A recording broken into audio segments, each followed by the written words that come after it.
کے لیے اپنی پوری عمر گنوا دی، اور کبھی بھی میں نے اپنی بیٹی سے پیار نہیں کیا۔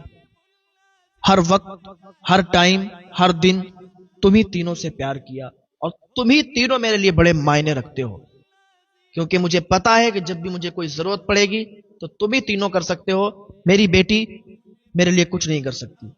اس طریقے کے اس کے جملے تھے۔ تو سب سے بڑے بیٹے سے کہا کہ مجھے گردے کی ضرورت ہے۔ ڈاکٹر نے بتایا کہ تمہارے گردے خراب ہیں، تو اب میں تم تینوں سے کہتا ہوں کہ تم تینوں میں سے ایک بیٹا مجھے ایک گردہ دے دے۔ یعنی تینوں میں سے کون ایسا بیٹا ہے جو مجھے گردے دے دے گا کہ میں بچ جاؤں؟ اس لیے میں نے اپنی زندگی تمہارے لیے خرچ کی ہے، تم سے پیار کیا، تم سے محبت کی، تمہیں یہاں تک لے کے آیا۔ میں تمہارا باپ ہوں، تمہارے لیے زندگی ختم کر دی۔ میں نے اپنی بیٹی کو پیار نہیں کیا، تم سے پیار کیا، تو کون سا بیٹا مجھے گردہ دے گا؟ اور تینوں بولے، اب بابا کیسی باتیں کرتے ہو، اب تمہاری زندگی ہوگی ختم، اب تم یہ چاہتے ہو کہ میں تمہیں گردہ دے دوں، میں تمہیں اپنی کڈنی دے دوں اور میں بھی آپ کی طرح بن جاؤں اور بس چارپائی پہ لیٹ کے اور ساری چیزیں کرتا؟ ابھی میری بیوی ہیں، بچے ہیں، ساری چیزیں ہیں، ان کو دیکھنا ہے، تو ہم تو نہیں کر سکتے نا ایسا، ہم آپ کو گردہ نہیں دے سکتے۔ تینوں بیٹوں نے منہ پھیر لیا، تینوں مکر گئے کہ نہیں، ہم نہیں دے سکتے، آپ کہیں اور سے تلاش کرو، اور اب تلاش کرنے کی ضرورت کیا ہے، آپ کی زندگی ہو گئی، چلے جاؤ آپ۔ اتنا کہہ کے وہ چلے گئے۔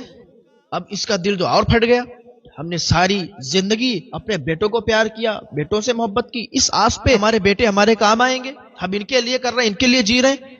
اب وہ بات پہنچتے پہنچتے پہنچتے پہنچتے بیٹی کے کانوں تک پہنچی۔ اب بیٹی کا پیار دیکھیں، بیٹی کے کانوں تک پہنچی، بیٹی کو پتا چلا باپ کے گردے خراب ہے، فوراً ہاسپٹل آئی، ہاسپٹل آ کے ڈاکٹر سے منتیں سماج کرنے لگی، اپنا دوپٹہ ان کے قدموں میں ڈال دیا کہ خدا کے لیے میری کڈنی نکال کے، میرا گردہ نکال کے میرے باپ کے آپ لگا دیں، میرے باپ کو دے دیں۔ اب ڈاکٹر نے کہا ٹھیک ہے، اگر اتنا کہتی ہو تو ٹھیک ہے، میں ایسا کرتا نہیں، لیکن اب تم اتنا کہہ رہی ہو تو ٹھیک ہے۔ تو بیٹی نے اپنا گردہ نکلوا کے، ادھر بیٹی چارپائی پر لیٹی ہے، اس کو بے ہوش کیا گیا، اس کی کڈنی نکالی گئی، اس کے باپ کے ڈالی گئی۔ جب باپ کو کڈنی ڈالی گئی، اسے ہوش آیا تو کہنے لگا واہ بھائی واہ، میں تو یہی امید لے کے بیٹھا تھا کہ میرے بیٹے میرے لیے گردہ دیں گے، میرے بیٹے مجھے ضرورت کے وقت کام آئیں گے، کیونکہ میں نے ان کو تربیت ہی اتنی اچھی دی ہے، میں نے ان کو بہت اچھے سے پالا ہے۔